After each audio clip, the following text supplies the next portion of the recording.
Buenos días, mi nombre es Maura González y junto con Lisette Montes, Brenda Rubio y Viviana Magallanes estaremos presentando el tema de cáncer cervicouterino para la materia de Patología y Morfología Estructural 4.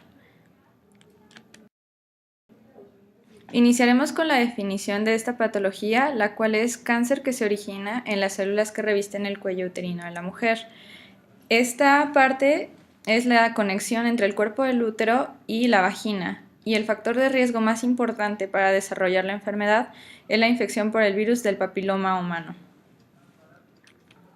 Dentro de la epidemiología y factores de riesgo, gracias a información proporcionada por el Globocan 2012, se conoce que la incidencia es de 20 a 30 pacientes por cada 100.000 habitantes y que es el segundo cáncer más común en mujeres.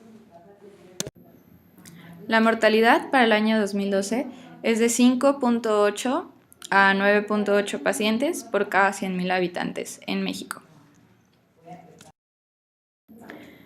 Dentro de los factores de riesgo más importantes están tener múltiples parejas sexuales, que el miembro varón de la pareja esté con múltiples parejas sexuales, ya sean previas o actuales, que la primera relación sexual sea de edad joven, que la paciente tenga paridad alta e infección persistente por VPH con riesgo oncogénito alto, como son las estirpes VPH16 y VPH18.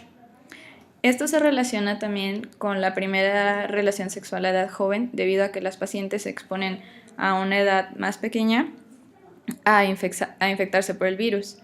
Inmunosupresión es otro factor de riesgo, así como ciertos subtipos de HLA, uso de anticonceptivos orales prolongadamente, uso de nicotina, infección con clamidia, alimentación con pocas frutas y verduras, sobrepeso, tener menos de 17 años en el primer embarazo a término y pobreza.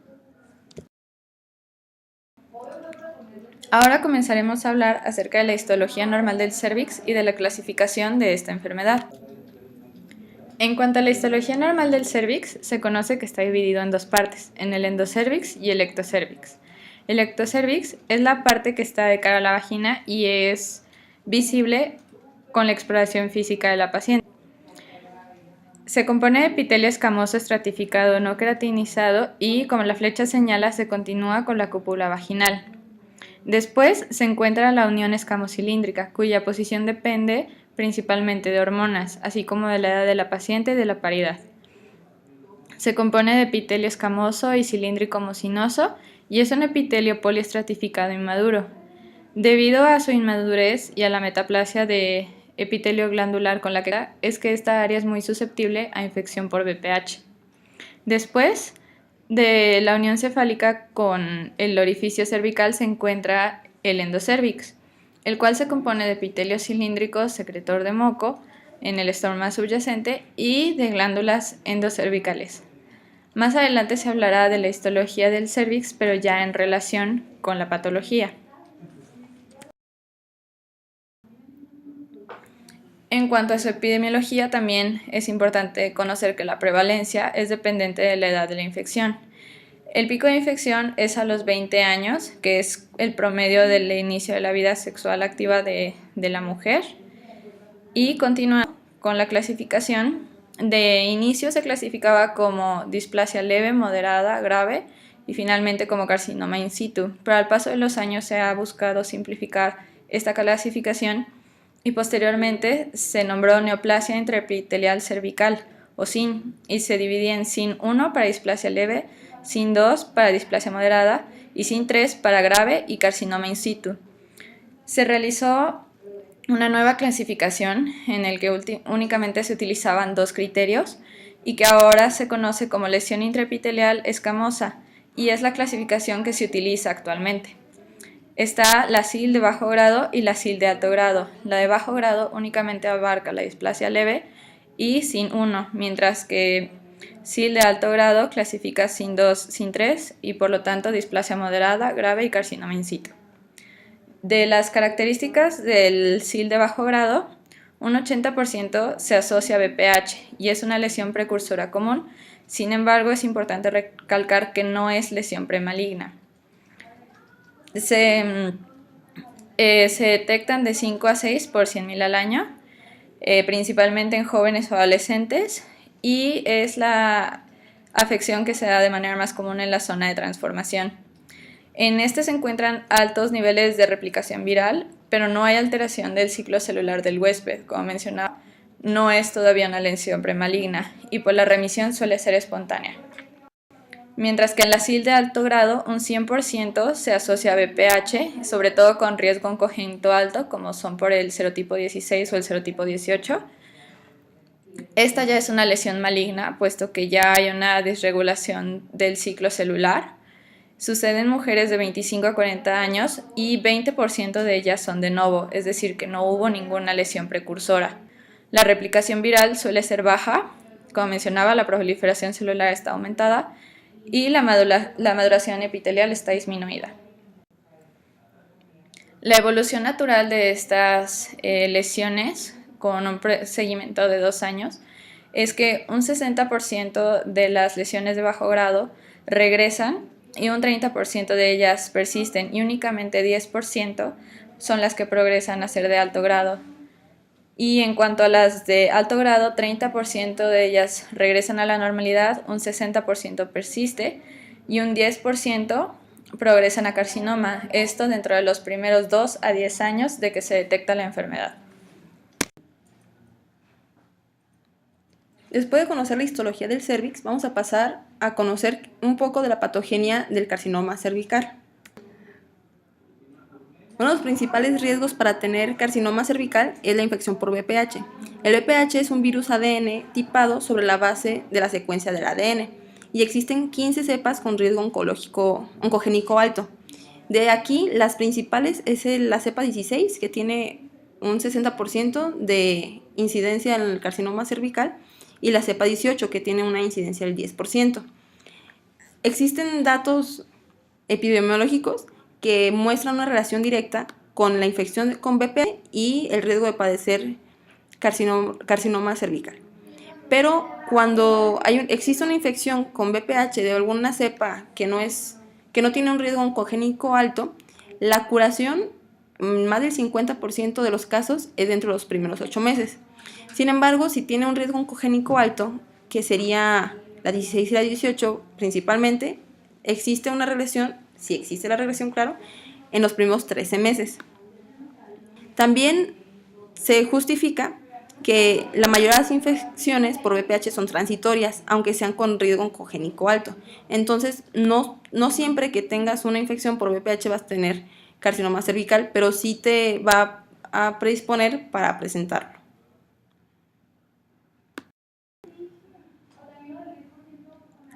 En la imagen podemos ver los virus del VPH y estos van a infectar a células basales inmaduras. Es importante recalcar que tienen que ser las células basales inmaduras, porque no pueden proliferar en las células basales maduras.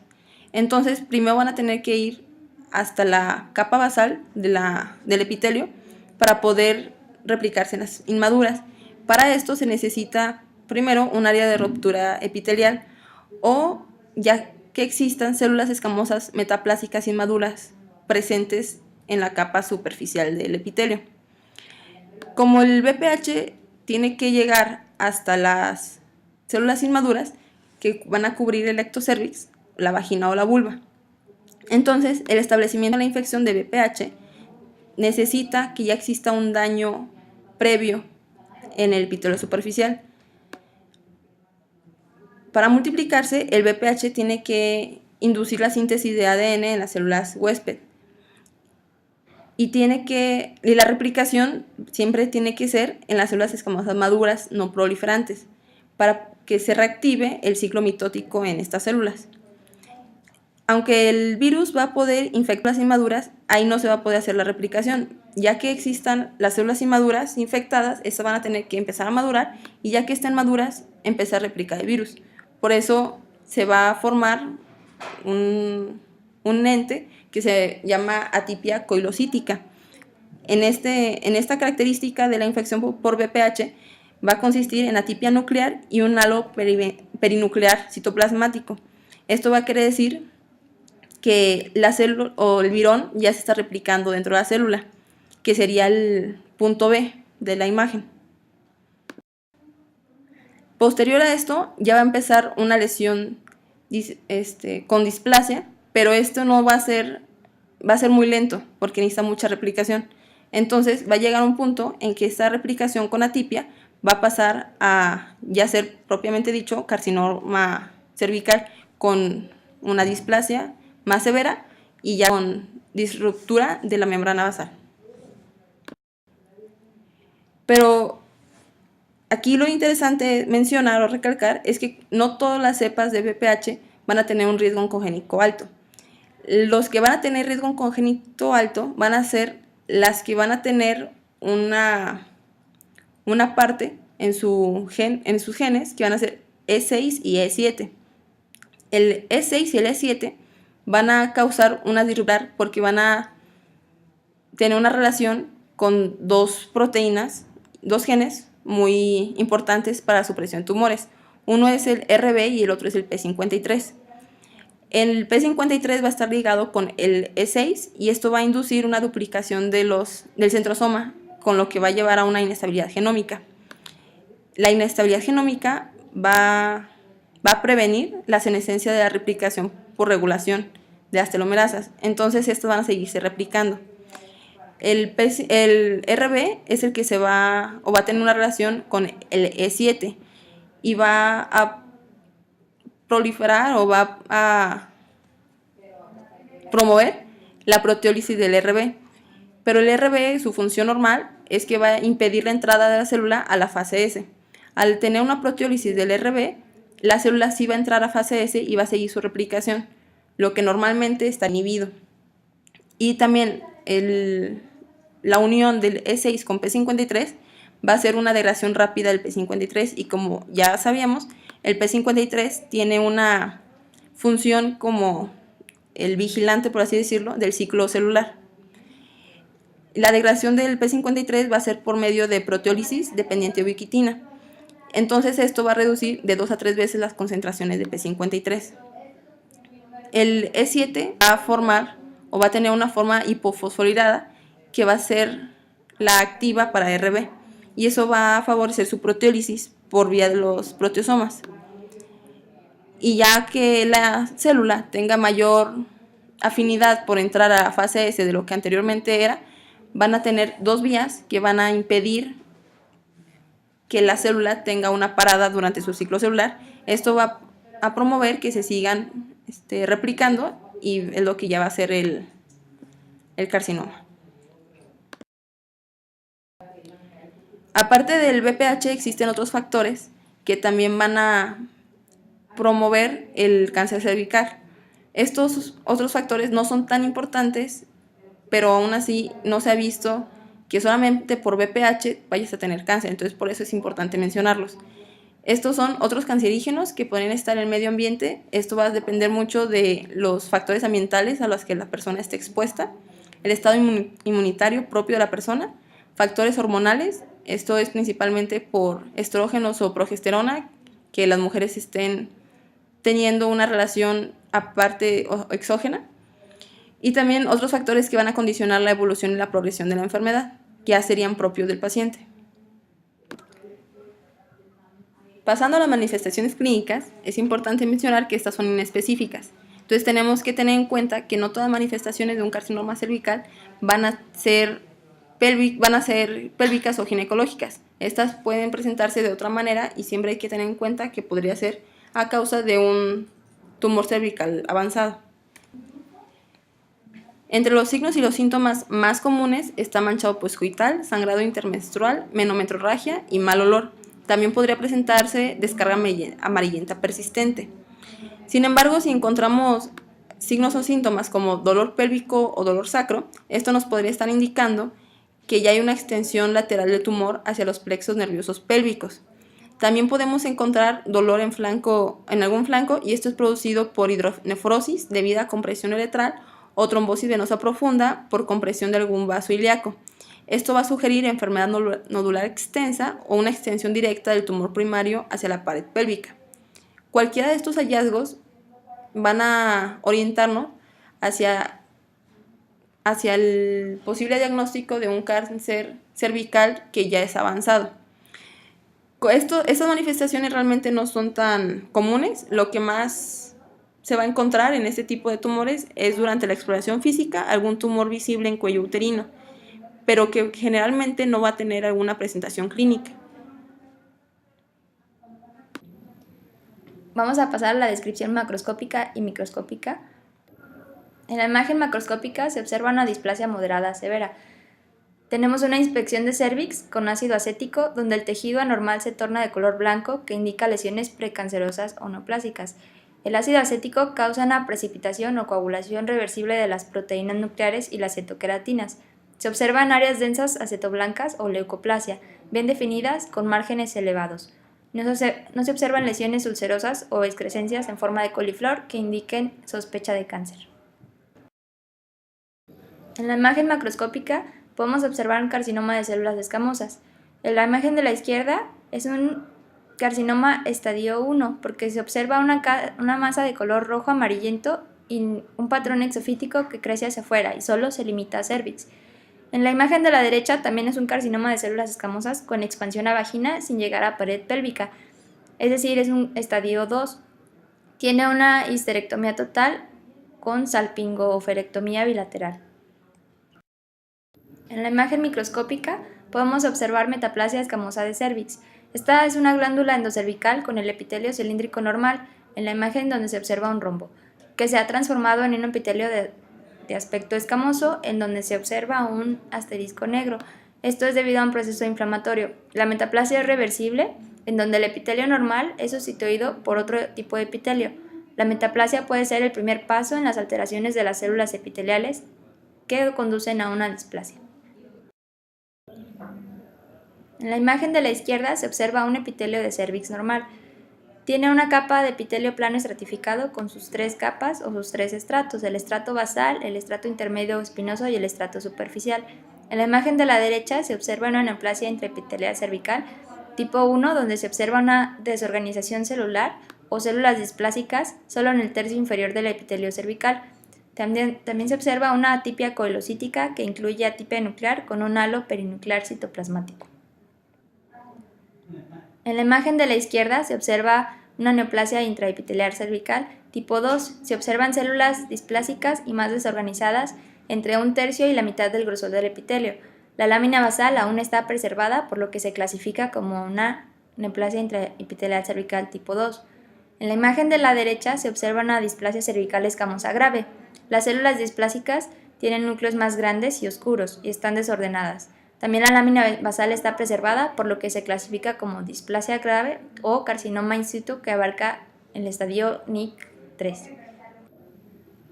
Siempre que hablamos de lesiones neoplásicas, es muy importante como médicos lograr estadificar a estas lesiones, ya que nos van a auxiliar demasiado en la parte diagnóstica y también en lo que es el pronóstico de los pacientes que tengan una patología de esta índole. A nivel mundial u universal se utiliza la estadificación TNM, que evalúa 3 criterios: la presencia del número de tumores, la presencia de invasión a nódulos de estas mismas patologías y la metástasis. Sin embargo, cuando hablamos de cáncer cervicouterino, la estadificación más utilizada es la estadificación FIGO, la cual nos divide estas lesiones en 4 estadios principales que vamos a explicar a continuación. Es muy importante no olvidar que la estadificación FIGO también va a tener una relación importante con la estadificación TNM, como podemos observar en el cuadro que se está proyectando. Iniciando con el estadio 1, podemos decir que es el de más baja malignidad y mejor pronóstico para los pacientes, ya que va a ser un tumor bien delimitado al útero solamente. Vamos a tener considerados 2 subestadios, que va a ser el 1A y el 1B. La diferencia entre estos es que el 1A va a ser un carcinoma microinvasor y la característica más importante para nosotros como médicos es que no es ni visible ni palpable clínicamente, a comparación con el 1B, donde es una lesión que ya es clínicamente evaluable. La estadificación 1A, entonces, tenemos a la 1A1, donde vamos a ver que la invasión estromal es menor a 3 milímetros en cuanto a profundidad, mientras que en la 1A2 la invasión estromal ya oscila entre los 3 y 5 milímetros y tenemos una extensión menor a 5 milímetros de forma horizontal. Sin embargo, en la 1B como habíamos dicho, ya es clínicamente visible, ya que la lesión extiende más allá de 7 milímetros horizontales. Correlacionando entonces este primer estadio con TNM, podemos ver en la tabla que vamos a tener una sola tumoración, no va a haber presencia de nodularidades y tampoco vamos a tener presencia de metástasis, por lo que el pronóstico puede ser más favorable para los pacientes que se encuentren en este estadio. En el estadio 2, vamos a ver que la extensión ya abarca lo que es toda la cavidad pélvica y tenemos también al subestadio 2A y el subestadio 2B. El subestadio 2A, vamos a ver que la invasión ya se extiende hasta los 2/3 superiores de la vagina. No hay extensión lateral hacia el parametrio y se respeta aún lo que es el tercio inferior de la vagina, que es una de las características del estadio 2 en general. El estadio 2B ya presenta extensión lateral parametrial, pero no se extiende o no excede la pared pélvica, es decir, todavía está delimitada a la pared pélvica. Aquí, como podemos observar, la diferencia con el estadio 1 en TNM es que podemos tener más de una tumoración. Para que quede un poco más claro lo explicado anteriormente, tenemos un esquema en donde podemos observar los primeros dos estadios de la estadificación FIGO. Como habíamos dicho, el estadio 1 va a ser caracterizado por ser el estadio más delimitado, y tenemos el 1 que, como podemos observar en la imagen superior de la esquina izquierda, viene siendo una imagen microscópica y que realmente incluso es difícil de ver que está pigmentada amarillo en este esquema. Sin embargo, si la comparamos con la 1B, podemos ver que ya es una lesión muchísimo más visible a los ojos, pero que no sobrepasa una extensión mayor a los 5 milímetros y que en cuanto a extensión horizontal, pues, abarca aproximadamente 7 milímetros. En cuanto al estadio 2, que lo podemos observar en los dos esquemas inferiores, vemos que el carcinoma logra salir de lo que es el útero hacia otras porciones de la pelvis, alcanzando incluso los primeros 2/3 de la vagina, pero que no hay una invasión hacia lo que es el tercio inferior. Vemos que en la 2A, como habíamos explicado, no va a haber una invasión parametrial, mientras que en la 2B, como podemos ver en la imagen amarillita, sí se sale de los rebordes de lo que sería el útero y cervix, que es lo que representa la invasión de la pared o del parametrio. Continuando con los últimos dos estadios o los estadios un poco más avanzados en cuanto a la estadificación FIGO, tenemos el estadio 3, donde ya hay una extensión al tercio inferior de la vagina o la pared pélvica, o bien ya se presenta hidronefrosis. Podemos ver aquí también que tenemos la A y a la B, siendo 3A una extensión principalmente en el tercio inferior de la vagina y 2B una extensión incluso ya más allá de la pared pélvica, o bien la presencia de hidronefrosis. En cuanto a relación de TNM, podemos ver que aquí ya hay tres nodularidades o 3 tumoraciones, perdón. No hay nodularidades aún, o pueden empezar a aparecer, por ejemplo, en el 3B ya tenemos una nodularidad, sin embargo aún no hay una metástasis a distancia, solamente son metástasis por contigüidad. En el estadio 4 ya es lo que definimos como una metástasis a distancia, y también tenemos 2 subestadios, el A y el B, en donde podemos ver que en el A es una metástasis también por contigüidad en la vejiga o mucosa rectal, mientras que en la B ya es una metástasis a distancia fuera de lo que es la pelvis verdadera. Y aquí ya tenemos más de 4 nodularidades, más de 4 tumoraciones, podemos presentar ya nodularidades y pues obviamente ya hay metástasis a distancia. Nuevamente ponemos aquí esquemas que representan lo que ya se explicó donde podemos ver en la estadificación 3A lo que es ya la invasión de toda la vagina, incluso alcanzando el tercio inferior en lo que es 3A, y en 3B donde la invasión ya va más allá de lo que es la pared pélvica, o incluso puede llegar a presentarse hidronefrosis, que está representada en las dos imágenes superiores. En las dos imágenes inferiores veremos el estadio 4, siendo el 4A la invasión. Aquí podemos ver que está llegando incluso, bueno, ya invadió la vejiga y que está llegando hacia lo que es recto. Y en la 4B se pueden esquematizar con 3 puntitos que vemos en la cavidad abdominal como las metástasis a distancia. Ahora presentamos aquí en la proyección dos imágenes macroscópicas para dejar un poco más entendido o plasmado la estadificación. La imagen que observamos del lado izquierdo corresponde a una estadificación FIGO 1, para ser más precisos, un subestadio 2, ya que la lesión es clínicamente visible.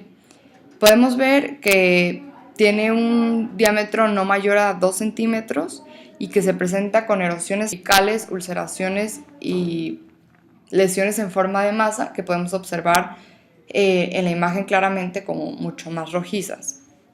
En la segunda imagen, o la que encontramos del lado derecho, tenemos un FIGO 2, más precisamente un subestadio A, ya que como podemos ver, sí hay cierta invasión hacia la vagina, pero no podemos decir que sea una 2B, a menos que pudiéramos evaluar la pared pélvica que en esencias de si se encontraba o no invadida, por eso es considerada 2.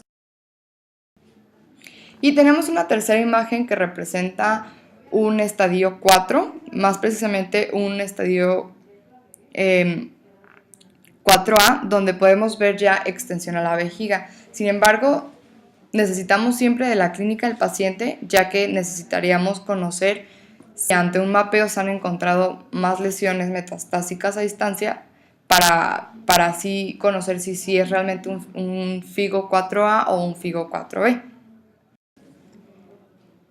También es importante entonces evaluar la microscopía de las lesiones para poder estadificarlas. En la imagen del lado izquierdo, aunque en FIGO no se considera como tal el estadio 0 porque es lo equivalente a un carcinoma in situ, es importante reconocerlo. Aquí pues podemos ver que está completamente delimitado y pues que corresponde la imagen a un carcinoma in situ que ya nos explicaron anteriormente. El estadio 1 o microinvasivo lo podemos observar en la imagen del lado derecho, donde si vemos los bordes estromales podemos observar cómo hay células que expresan cierto grado de malignidad invadiendo el estroma, pero que no llegan a ser más de 3 milímetros.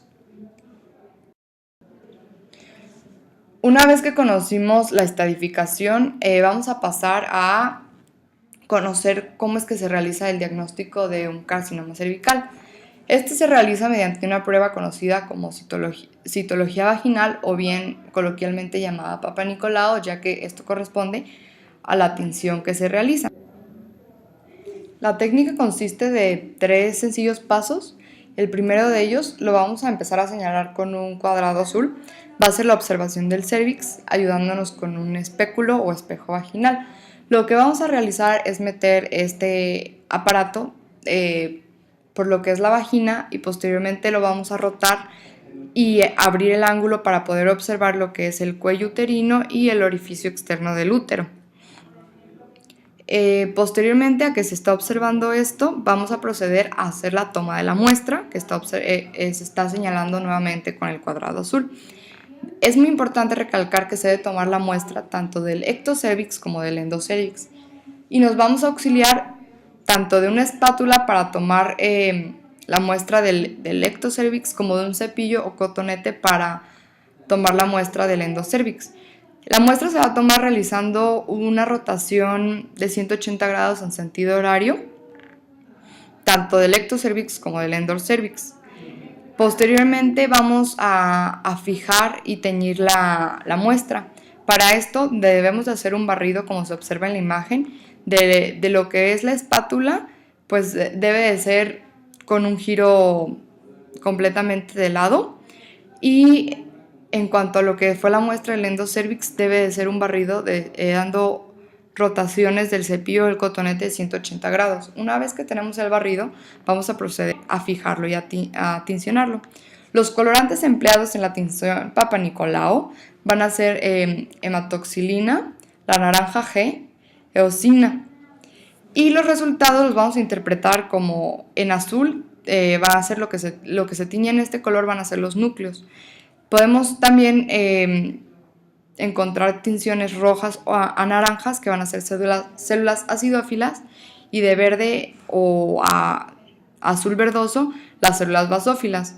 También podemos encontrar en un color naranja o naranja verdoso algunas células o fragmentos de tejido que contengan impregnada sangre. Las indicaciones para poder realizar una citología. Bueno, cuando se realiza la primera citología, este se indica en personas mayores de 21 años, en personas que hayan tenido ya 3 años de haber iniciado su vida sexual activa, y se les indica la repetición anual. Cuando son personas mayores a 30 años y se tienen más de 3 citologías normales seguidas, podemos proceder a evaluar o a hacer la prueba de Papa Nicolau cada 2 a 3 años en lugar de realizarla de forma anual. Además, se ha empezado a utilizar la prueba complementaria de ADN para BPH, dada la incidencia y la relación tan grande que tiene esta infección con el carcinoma cervical, en donde si tenemos una citología normal y una prueba de ADN negativa, podemos proceder a reevaluar a las pacientes cada 3 años. Sin embargo, si tenemos una citología normal y una ADN positiva, hay que repetir la citología cada 6 meses o cada año. Esto debido a que ya es un factor de riesgo para presentarlo, y como ya nos explicaron anteriormente mis compañeras, infecciones recurrentes de BPH pueden progresar a lesiones tumorales o neoplásicas cervicouterinas. Una vez que hemos visto cómo tomar la citología y cuáles son las indicaciones para este estudio, vamos a interpretarlo. Podemos tener 5 resultados posibles, que son entendidos como clases en una citología. La clase 1 va a ser una citología completamente normal, donde podemos observar células con los núcleos pequeños en relación con el citoplasma, que están teñidos de azul, y podemos observar tanto células acidófilas como células basófilas. La clase 2 van a ser células atípicas, pero sin evidencia de malignidad. La malignidad, ¿dónde la vamos a ver? Principalmente en el núcleo, y los datos de malignidad van a ser metástasis, la pérdida de la relación núcleo-citoplasma, y también es muy importante evaluar lo que es el contorno nuclear, porque esto también nos va a poder hablar de la atipia nuclear, que es uno de los datos más sugestivos de malignidad. En la clase 3 ya tenemos ciertos datos sugestivos, pero no tenemos todavía una malignidad, como digamos, comprobada. Entonces tenemos una citología donde podemos ver núcleos muchísimo más grandes, con contornos ya no tan definidos, y ya no observamos células acidófilas y basófilas como lo hacíamos en una citología normal. Entre la clase 4 y 5 no hay mucha diferencia, solamente son pues la cantidad de datos sugestivos de malignidad que se presentan. Como podemos ver en la imagen de abajo, ya tenemos una malignidad muy característica en cuanto a los núcleos, porque vemos que ya no son núcleos bien delimitados, que se ha perdido la relación núcleo-citoplasma, e incluso podemos llegar a observar cierto grado de mitosis. Una vez que sabemos esto, ¿cómo vamos a interpretar nuestros diagnósticos? Si tenemos una triple toma anormal, vamos a indicar a nuestra paciente entonces que se realice una colposcopía de cervix y de vagina. Esto nos puede ayudar a definir la extensión de la lesión, o bien elegir una área a biopsiar. Y para elegir una área a biopsiar es importante, como ya nos había mencionado mi compañera, aplicar ácido acético al 5% para resaltar áreas anormales y poder tomar de aquí la muestra. Finalmente, como ya habíamos dicho, en este tipo de patologías es muy importante el pronóstico de los pacientes y es por eso que es muy importante la detección oportuna, la estadificación, el manejo y seguimiento de estos pacientes.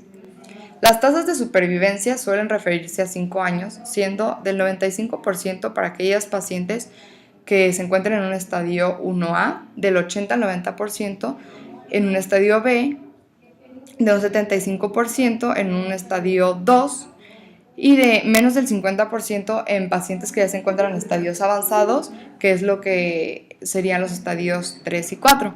Como podemos ver, la supervivencia en 5 años va disminuyendo de manera muy notable de entre 10 y 20% o incluso hasta el 30-35% por cada avance de estadio. Por lo que como conclusión es muy importante realizar un diagnóstico oportuno, un seguimiento y un tratamiento adecuado para este tipo de pacientes. Muchas gracias.